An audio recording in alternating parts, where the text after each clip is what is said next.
Jangan lupa subscribe YouTube channel Metro TV News dan jangan lupa nyalakan notifikasinya. Pemirsa, Menteri Badan Usaha Milik Negara Erick Thohir memutuskan untuk melepas kontrak 12 pesawat bombardir CRJ-1000 yang digunakan PT Garuda Indonesia. Selain alasan efisiensi, keputusan mengakhiri kontrak juga berdasarkan adanya indikasi pidana suap dari pihak pabrikan kepada oknum pimpinan Garuda saat proses pengadaan pesawat 2011 lalu.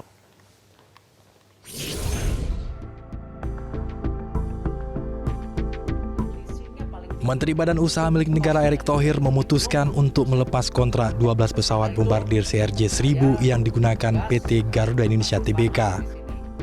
Langkah tersebut dilakukan untuk mengakhiri kontrak operating lease dengan Nordic Aviation Capital atau NAC.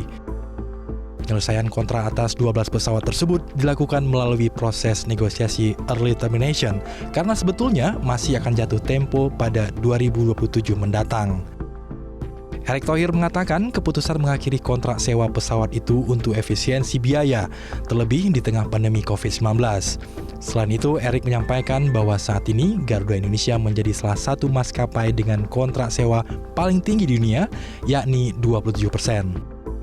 Efisiensi menjadi kunci, efisiensi di segala lini. Yang tidak kalah pentingnya juga dari data-data kita lihat bahwa Garuda itu salah satu perusahaan penerbangan yang leasingnya paling tinggi di dunia. Cost daripada leasingnya, 27%. Selain itu, Erick juga mengungkapkan keputusan mengakhiri kontrak juga melihat dari keputusan Komisi Pemberantasan Korupsi dan Penyelidikan Serious Fraud Office atau SFO Inggris terhadap indikasi pidana suap dari pihak pabrikan kepada oknum pimpinan Garuda saat proses pengadaan pesawat 2011 lalu. Dari keputusan dari Komisi Pemberantasan Korupsi Indonesia dan juga penyelidikan Serious Fraud Office dari Inggris terhadap indikasi pidana suap dari pihak pabrikan kepada oknum pimpinan Garuda saat proses pengadaan pesawat tahun 2011. Hal senada juga diungkapkan oleh Direktur Utama Garuda Indonesia, Irfan Setiaputra. Irfan mengatakan biaya operasional yang merugikan dan adanya kaitan dugaan suap dengan mantan Direktur Utama Garuda Indonesia, Emir Syahsatar. Tidak dapat dipungkiri bahwa selama 7 tahun kita mengoperasikan ini, di setiap tahun itu secara rata-rata kita mengalami kerugian penggunaan pesawat CRJ ini lebih dari $30 juta per tahun, sementara sewa pesawatnya sendiri di angka $27 juta gitu. Jadi kita sudah mengeluarkan setiap tahun sewa pesawat $27 juta untuk 12 pesawat tersebut, tetapi kita mengalami kerugian lebih dari $30 juta. Apabila kita terminasi pada tanggal 1 Februari kemarin sampai dengan akhir masa kontraknya, kita akan saving di angka lebih dari $220 juta. Kala menjabat sebagai Direktur Utama Garuda Indonesia pada Februari 2012, Emir Syahsatar mengatakan pesawat bombardir CRJ-1000 memiliki keunggulan bahan bakar ini memenuhi persyaratan untuk melayani pasar domestik dan regional dari 5 hub regional. Pada Mei 2020, Emir Syahsatar divonis 8 tahun penjara dan denda $1,4 juta Amerika oleh Majelis Hakim Pengadilan Tipikor Jakarta atas tuduhan suap dan pencucian uang terkait pembelian pesawat Airbus dan mesin dari Rolls-Royce. Tim Liputan Metro TV. Bisa disampaikan Pak, soal penahanan ini gimana Pak? Lalu apa saja konsekuensi yang akan dihadapi oleh Garuda Indonesia dari pemutusan kontrak sepihak ini? Untuk membahasnya kami sudah terhubung dengan pemerhati penerbangan Alvin Lee. Mas Alvin, selamat malam. Selamat malam Mbak Filiani.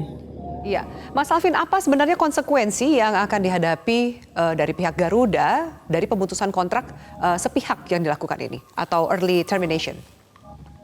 Ya, sebagaimana biasanya dalam bisnis, kalau kita mengakhiri lebih awal daripada masa kontrak, tentunya pihak lessor itu akan meminta kompensasi, apakah itu bentuknya denda atau ada kompensasi lainnya.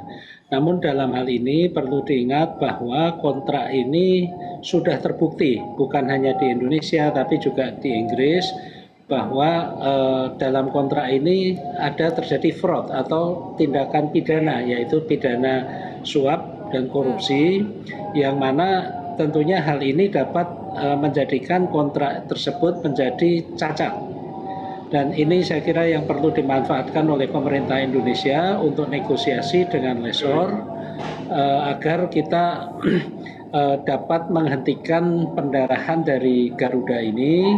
Kalaupun kita harus memberikan kompensasi tidak terlalu besar nilainya, mungkin nanti juga bisa dengan kontrak-kontrak berikutnya. Kalau mereka memang masih niat untuk bekerja sama dengan Garuda, tentunya kita tidak menutup kemungkinan di masa depan juga kita Garuda menyewa lagi dari perusahaan-perusahaan ini. Demikian, Mbak. Tapi apakah bisa memang itu dilakukan ketika memasukkan unsur fraud ke dalam negosiasi early termination, mengingat bahwa statement dari Dirut Garuda Indonesia yang menyatakan bahwa negosiasi dengan NEC tidak menemukan titik temu, bahkan lessor menetapkan nilai pemutusan kontrak yang sangat tinggi, sehingga dikatakan bahwa hingga saat ini negosiasi masih sangat alot. Iya, saya kira wajar ya kalau pihak lessor juga akan ada penolakan, keberatan terhadap penghentian awal ini, karena dalam masa pandemi ini banyak sekali airline yang juga menghentikan sewanya, mengembalikan pesawatnya. Jadi lessor akan mati-matian bertahan agar Garuda tidak mengembalikan pesawat tersebut. Tapi di sisi lain Garuda juga harus bertahan hidup, melakukan efisiensi. Ya kalau memang tidak bisa awal-awal ini mungkin tidak bisa, tapi saya yakin dengan pendekatan yang lebih baik dan juga dengan mempertimbangkan aspek-aspek hukum, bahwa ternyata kontrak tersebut melibatkan fraud ya, tindakan pidana, saya yakin akan ada titik temu. Demikian, Mbak. Baik, lalu apa bisa Anda jelaskan lebih jauh yang menyebabkan penggunaan pesawat bombardir ini menyebabkan kerugian yang tinggi?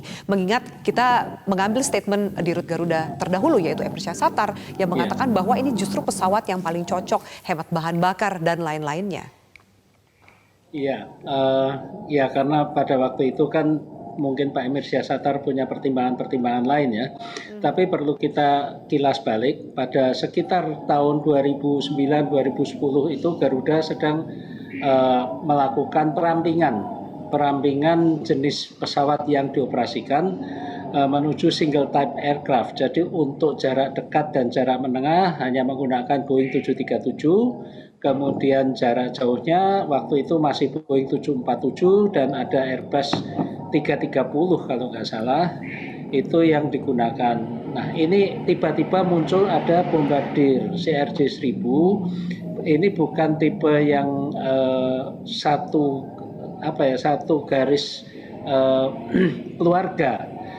Cari pilotnya saja susah. Ya, kemudian juga ini juga komponen-komponen, kemudian teknisinya untuk perawatan ini juga beda, sehingga walaupun di atas kertas itu kelihatannya murah, tapi kenyataannya Garuda sejak awal karena kesulitan pilot, iya karena harus menggunakan pilot impor.